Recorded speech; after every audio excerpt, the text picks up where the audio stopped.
Xbox situation is sad by penguinz0. Charlie. The gaming space is in a pretty weird spot right now with so many bad decisions happening so quickly. It's just leading to this avalanche of garbage. Like, I don't think Mr. Magoo could make as many horrible decisions as these video game executives have been recently. It really, truly is just a cavalcade of comedy at this point with the amount of bad decisions. These people make way more than you or I do.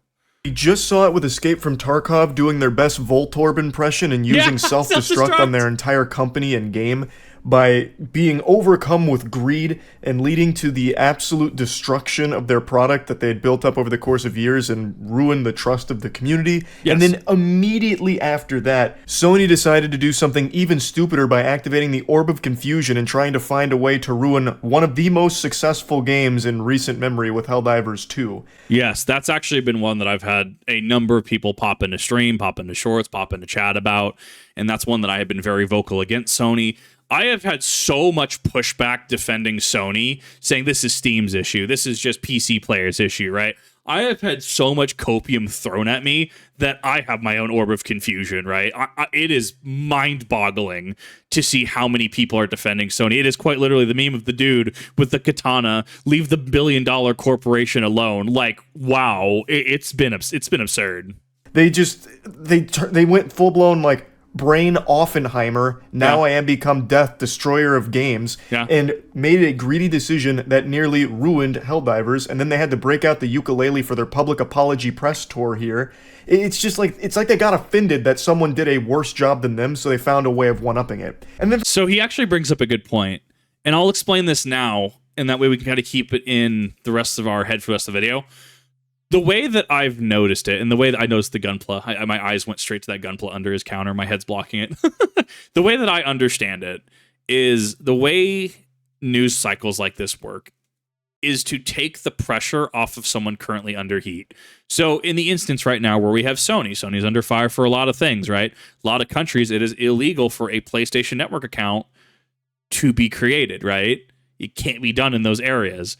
And I hear that's actually partially, if not entirely, because of their 2011 thing. So, hey, you mess up 10 years ago, right? It's going to bite you today. Just don't mess up. A literal skill issue, Sony. So, moving on from that, though, if you have a company like Sony that has bad news, right? Well, what if Xbox released some bad news, right? Oh, well, and now we're going to take that attention off of Sony, look at the little carrot dangling from Microsoft, from Xbox, and we're going to go to that. And then, oh, well, maybe Nintendo's going to release some bad news. Maybe they're shutting down Pokemon Bank finally, right? Maybe you're not going to be able to bring Gen 5 up to current generation anymore, right? Because Pokemon Bank was required. I didn't like that decision when they first implemented it, but that is a fact of life. Well, now we're going to be upset at Nintendo. And so you start dispersing people across all these things until eventually 2 weeks runs out. Internet outage is about approximately 2 weeks. And then people are done, right? If you want an example of internet outrage, right? Well-deserved internet outrage, Sniper Wolf and doxing, right? Who cares now? I care. I certainly care. I don't like that YouTube is advocating for that. Well, not necessarily advocating, right? But the fact that it feels like they're protecting her, I don't think that's fair. But when is the last time you heard someone talk about that or heard someone be outraged about that? It never got resolved, really. It was just a slap on the wrist for about a couple of weeks, right? So keep that in mind when news cycles like this happen. Think about the bigger picture. Is this going to be an opportunity to air some dirty laundry because someone else's laundry stinks enough that yours is going to pale by comparison, or it's going to split the outrage? Something to keep in mind, and I like that Charlie alluded to this. Out of nowhere, sneaking in from the shadows, we have the dumb assholes at Xbox going, wait a minute, guys. Yep. Check this one out. And then made a clown of themselves, like fucking fools, publicly eating shit, making terrible decisions. Yep. It's like a Royal Rumble, where more and more AAA industry companies keep coming forward and make decisions that beg the community to throw pies and tomatoes at their faces. Yesterday, they announced there'd be some closures coming to some studios under the Microsoft umbrella. Arcane Austin, Alpha Dog Studios, Tango Gameworks, and Roundhouse Games were banished to the Shadow Realm. And that means that Xbox has now closed more studios than it's released games this year. That's insane to think about. I know a lot of people that I knew, a lot of people that I knew were praising Phil Spencer and how he's a gamer and he's for gamers. And didn't he go on record? Well, if we ever lose our way with Halo, you know, it shows. What was that? I can't remember the exact quote. Someone's gonna have to cite that, right? But something about Halo, losing sight of Halo, losing sight as a business, right? And now Halo Infinite is getting minor updates only. Like, they've cut the season model entirely. I'm never going to get the campaign DLCs that I wanted. They just full on just destroyed that. They sent that to the Shadow Realm. So it's interesting just to really look at this, and I'm feeling more secure in just going over to PC at this point, if I'm being completely honest. That is an embarrassing statistic. Yes. They are more likely to close a studio than they are to release a game at the moment.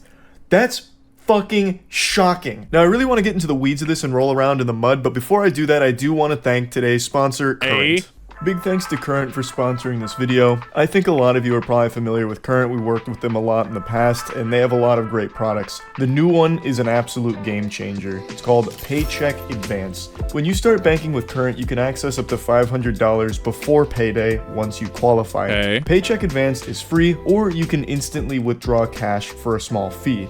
You can withdraw as many times as you need without additional fees, and there's no lines of credit and no credit checks. So that's interesting. As somebody that used to work in finance, this is right up my alley as far as just looking at this. This is interesting. I saw that there was a $25 fee on that. I wonder if that's a flat rate fee. stop waiting for payday. You can go ahead and get Current and get Paycheck Advance right now. So go to current.com/penguinz0, or you can download the app and set up a direct deposit and use my code penguinz0 and get $50. Terms apply. You can also click the link in the description below to get started so you can try Current and build your money future. current.com/penguinz0. Thanks again, Current, for sponsoring. So I do want to say, as far as the ad read, solid 8 out of 10. I liked the transition. The audio change was jarring. I'm pretty sure that was just done on a different take. But as somebody that's getting more into editing and stuff like that, sometimes it's rough. Like, I totally get it. I like this. I think that this also showcases that you can have public figures, influencers, as much as I hate that word, right? Content creators, right? Big personalities like, you know, Charlie. You can talk about finance as one of these people and not be seen as, hey, yo, buy my crypto zoo. Like, you got to hatch the egg, you got to do the thing, you fuse little animals, and the animals end up being PNGs, and the product just continues just to never have some sort of resolution. And, like, you get what I'm saying, right? As somebody that looked deep into the crypto rug pulls, that somebody that looked into creators and influencers not disclosing that they were paid or that they were given tokens, right? And they had that from their fans and stuff. I like that the integrity that Charlie is showing here. Anytime finance and a sponsorship comes up, I assure you, I'm the first one that looks at that and goes, okay, we're going to have a talk here. Charlie said terms apply, right? On qualification. He's saying all the right things, in my opinion.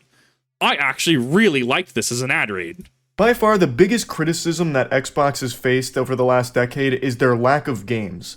In the Xbox 360 era, they were so kings, pumping out some bangers, absolute timeless masterpieces. And these puppies were popping fresh out of the oven days or months after each other, which is unheard of in the current landscape of things. Crobcat has a great video on the golden era of the 360, and the iconic games that were coming out quickly. It was like they're playing on a fucking Minecraft private server where you couldn't stop hitting diamonds. Like, every block was diamonds back then. And now look at it. We had some stinkers, don't get me wrong. Who remembers a game called 99 Nights? Had a picture of Infi, this like red-haired, like Japanese wing-armored knight on the cover, right? 99 Nights was a rough one. There were so many good games. Like Star Wars The Force Unleashed, as campy as it was, as divisive it was for a lot of people, I love it. Modern Warfare 2, Resident Evil 5, Halo 3, Halo Reach, even Halo 4, right? You had the Halos, you had the orange box like we saw, right? So many good titles, but for each of those, we also had stinkers as well.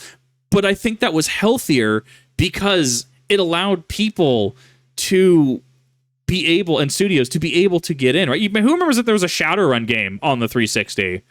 Shadowrun that had like Windows Vista PC crossplay, right? Not everything was golden. We had some absolute knockout of the park, just absolute legendary titles, but we had variety. We weren't hurt for choice. We didn't have to settle for, well, this is the new Call of Duty this year, and we're going to release a game that gives you a bug saying to please insert the Modern Warfare 2 disc. Come on, guys.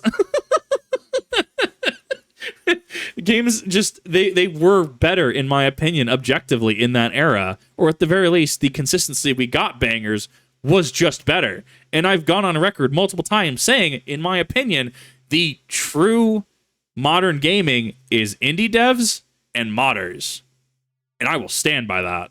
It's such a fall off. The Xbox exclusive release schedule looks more empty than that room Squidward went to be all alone. It's sad to see it in that state. They just don't make many games anymore. They are by far the worst out of all the major players. And it's not even really close. They do still have some exclusives that come out, but it's very seldom.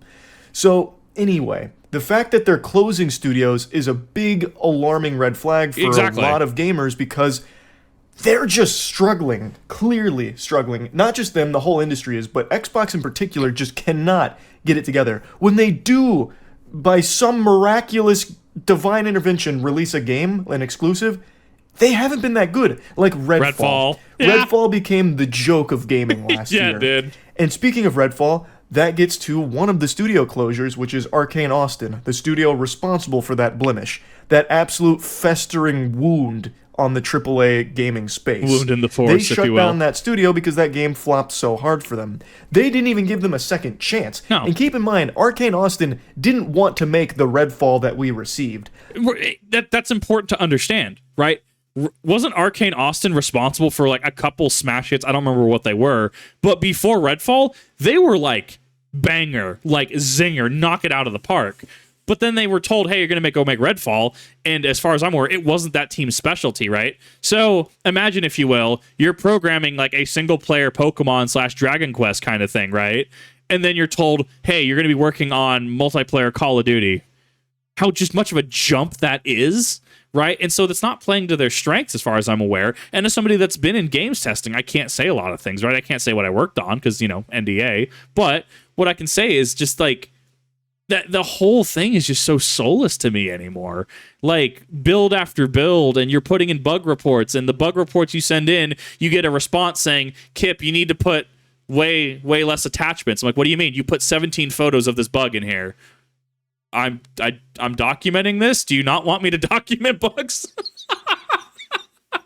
That was a really fun one. But like, that yeah, and it just shows like that development cycle is just going to be that soulless, that we need to meet this bottom line, and then Arcane Austin creates a product to probably the best of their ability with the resources that they have, and it's an absolute stinker. And it's, well, you didn't make a good game, so we're just going to close you out. Do you think that's so objectively bad of Microsoft? Like, I can't defend that.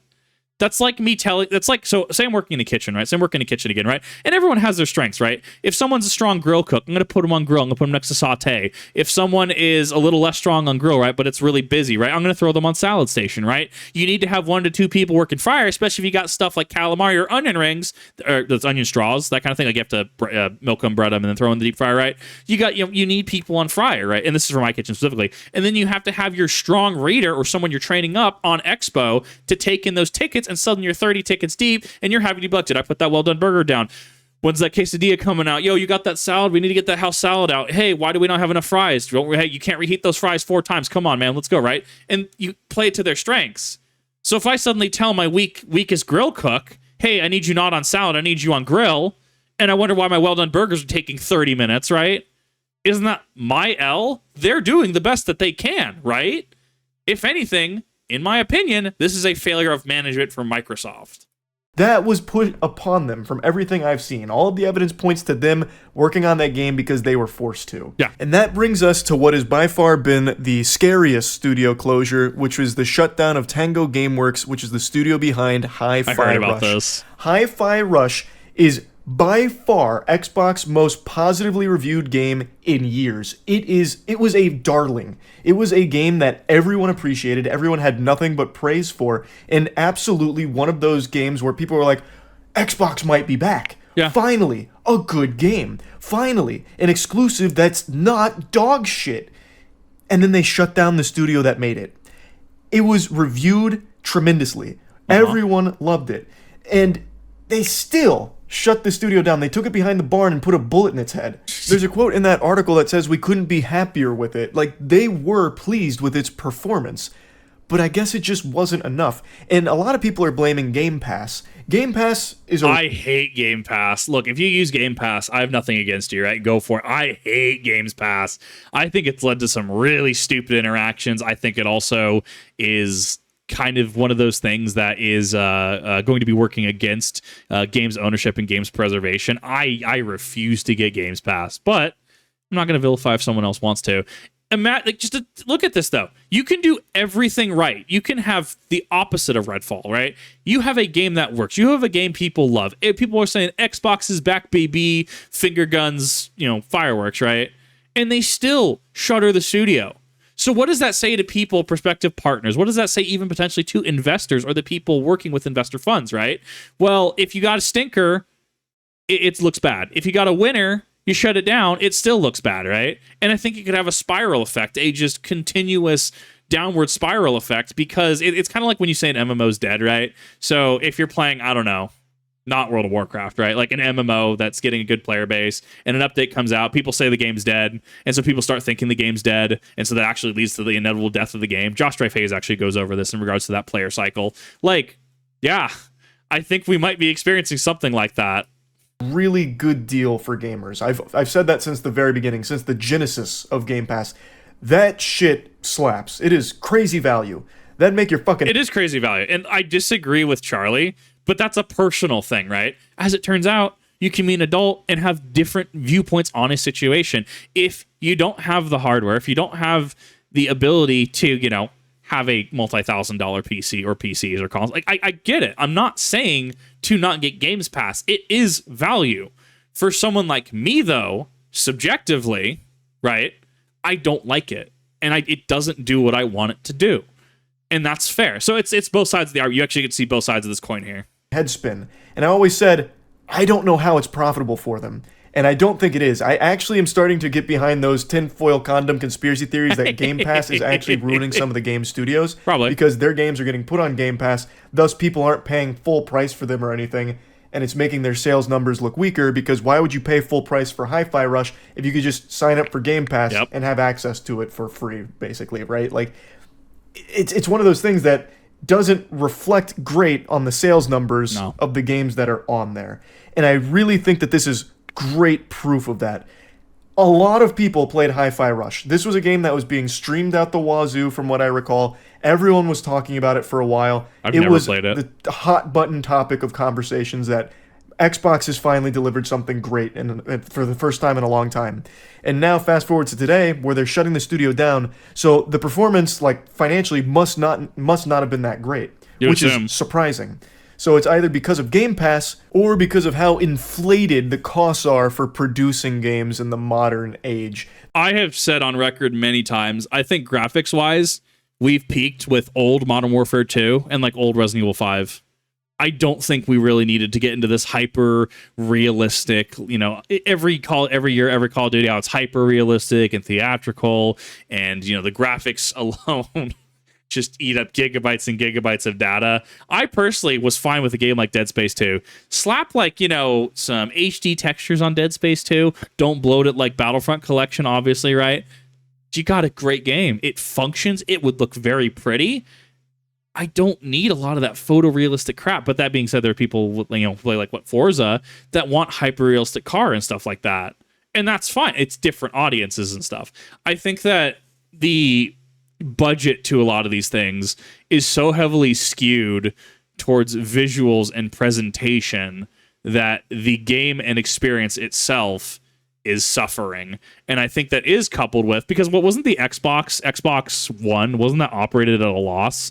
Like, they made those consoles at a loss and were trying to make up revenue with the games. So even if they continued that methodology, right, and you have Games Pass, would there not be a deficit somewhere potentially? I can see where he's going with this. This shit is gluttonous when it comes to eating money. This is something I've talked about over the last couple of years, but games are so expensive to make now, it takes years in certain cases to deliver a game. That is a long time to be paying for a game to be produced, and that's not even counting in the marketing budget and the amount of spending that goes into that. Correct. So it's not enough for a game to just be really good and sell pretty well. It needs to sell extraordinarily well, or have some built-in lifeline monetization where you can continue to make money off it long term, so it's not relying on just the initial sale of the game. You bake in these monetization schemes that can continue to tap into people's piggy banks and milk their titties dry for their allowance as you give them these cosmetics and loot boxes or whatever you're putting in there. So that's why I think Resident Evil 4 Remake had the stupid upgrade ticket thing, actually. I feel like that was a box they had to check off for recurring monetization. And I liked how non-invasive it was. Absolutely pay to win. A lot of people can argue with the upgrade tickets, right? They can just buy out the store. But think about it this way. It could have been a lot worse. You could have had to pay like full DLC price for like your Infinite launcher. You could have had to pay for Mercenaries characters. We got a product that, yes, while it still has microtransactions in it, are not macro transactions like $20 skins like certain other games have, right? Normalize the word macro, right? Big. But it came out as a relatively complete product. I mean, obviously, we got the Separate Ways DLC, and we got more mercenary stuff. But reasonably, the game was cool. Here, play this, have fun. Way you can try and make that money down the line and turn a profit, because it is so hard to break even on games right now. You'd need to move millions in a lot of cases to have a profitable game in the AAA space. You have to outsell the Bible, basically. Yeah, it's not easy, and it's leading to so many problems in the industry, which is why they seem so desperate to find new greedy ways of monetizing it.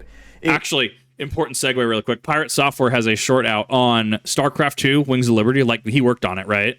StarCraft 2 Wings of Liberty, as of the final like totals, sold less than the first shiny World of Warcraft horse mount. And you wonder why a lot of companies are going with recurring monetization and microtransaction and macrotransaction and cosmetics and pay-to-win features, right? It's just lucrative. In the words of literal Jesus Christ, Todd Howard, it just works. It is in a terrible place, which is why indie games are flourishing. Indie games are picking up the slack and they're crushing it. Indie games right now are the best games on the market. Yes. Now, this Bloomberg article has more information here. Look, if you're not going to listen to me, right, you're not going to listen to some dingus on the internet, literally listen to Charlie. How many people listen to Charlie, right? I've been saying for months, indie games and modders are where the current game space is. Did Charlie not verify at least the indie games part of that, right? If you're not going to listen to me, sure, listen to other people that are clearly saying the exact same thing.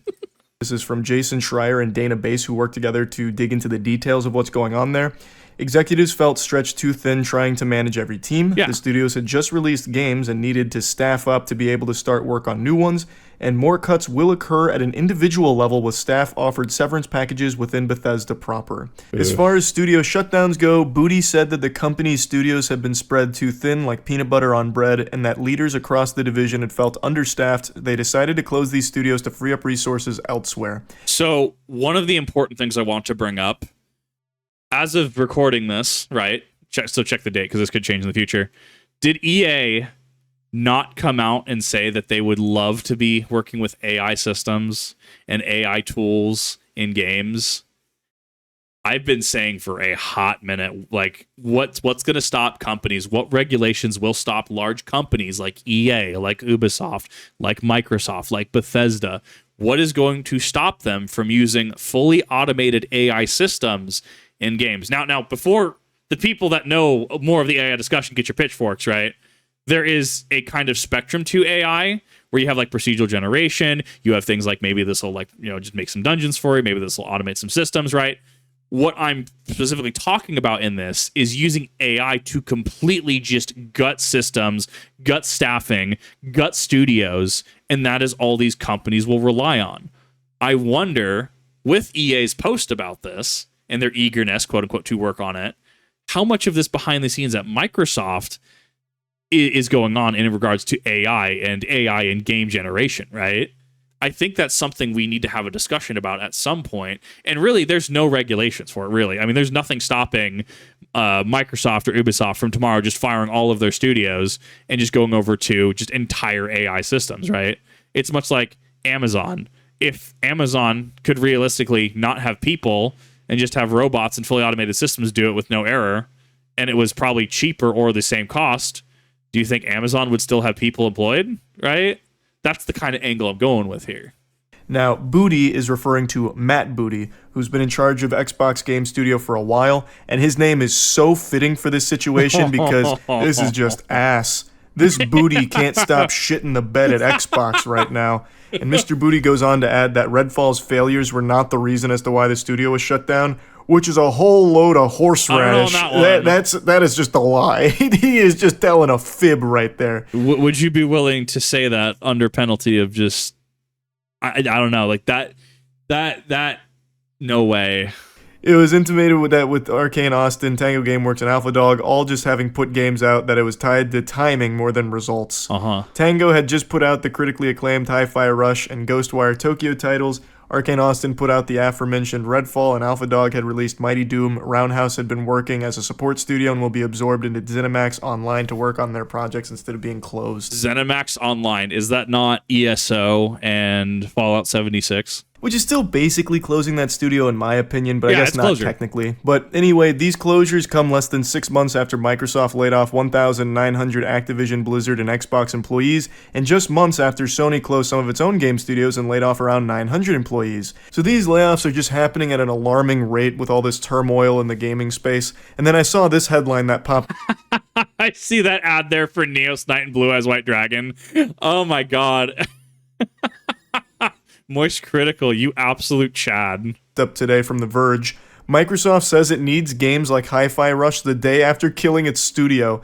So the goofball Matt Booty came forward wearing the dunce cap and said in a town hall discussion, "We need smaller games that give us prestige and awards." Brother, you are dancing on the grave of one of the studios that delivered just that. Hi-Fi Rush was a small game. It was critically acclaimed. Everyone loved it. It won awards. Like, it was exactly what you were describing. You just buried them 24 hours ago, and now in your post-mortem, post-nut clarity, you're scratching your chin. We need some smaller, less expensive titles that can be extremely good and really punch above their weight class, winning awards, being very prestigious. Let's try that approach. That's something we haven't tried before. I could be a pioneer, a trailblazer with this approach. Like, you realize that we make fun of people that do this, and rightly so. These people make how much money per year? This is insane to me that this is how business operates. This is absolutely mind-blowing. No fucking wonder Xbox is so disheveled and all over the place and can't get their act together. Matt Booty is suffering from amnesia. Yeah. Like how in the world could you make this statement after you just shut down the studio that did exactly what you described? AAA gaming is such a mess. It's a It is a scam. disaster. And I think it's only going to continue to get worse. There are rumors, of course, of more layoffs coming at Microsoft and more studio closures perhaps down the road. I wouldn't be surprised. I also do think we're going to see more on Sony's side with them having more layoffs and all that. But I guess we'll just have to wait and see. It's just too unsustainable at the moment with these big budget AAA studios right now and the publishers behind them making awful decisions for them down the road. So, yeah, just wanted to talk about this a little bit. That's it. So, yeah. No, that was very good. If you want to see the unedited version, definitely go check out Moistcritikal. I'm trying to vary what I do. I'm trying to talk about subjects that I feel I have things to talk about, and clearly I filled a half-hour time block with this. So, no, this is upsetting and absurd to look at Microsoft, and I feel it's definitely disingenuous when somebody says we need more studios that do X when you literally just killed X as a studio, right? You see how that's disingenuous? You kind of deserve that backlash, right? That's like if I made a video on Destiny 2 and I got 100,000 views, and then I was like, then I deleted the video and I said, damn, I need more videos that do this. It's like my brother and Kaiser, you literally just made a video on it and you deleted it. Like, hello, what? We need, like, and that's the thing, is there's no accountability for these people. There's no accountability at the top for that. And that's why decisions like this get to be made and things like this get to said. I personally think this is one of those, like, hey, we get to air out what we're doing. You know, it's going to be mitigated because Sony's going through their stuff. We'll see if Nintendo has an announcement soon. We'll see who else has an announcement soon that's going to try to draw ire from this. But just things to keep in mind as well. Let me know what your thoughts are today. Let me know what you think of this. Do you think Kip reacting to Moistcritikal is an interesting experience?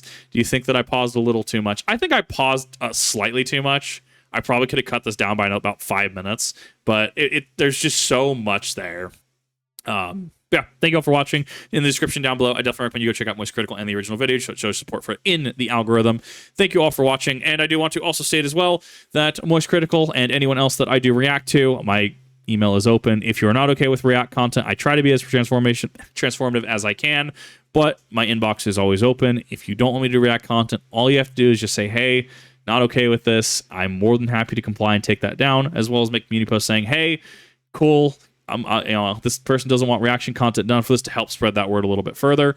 I also want to state as well that I do things other than React content. I do have Kiz and a Kip. I do have the Tactic Kip channel, which deals exclusively with firearms content, some reaction content over there, like Brandon Harrow reactions. And then I do have the Kiz and a Kip TV channel, which is the VOD channel, playing something like Skyrim, New Vegas, Force Unleashed, etc. Final Fantasy 14 over on Twitch. I upload the VODs there. Not everything makes it to VOD format, but it is one of those things that, just want to showcase that I do more than just React content, and I'm trying my best. Thank you all for watching. You absolute legends, and I'll see you all in the next one.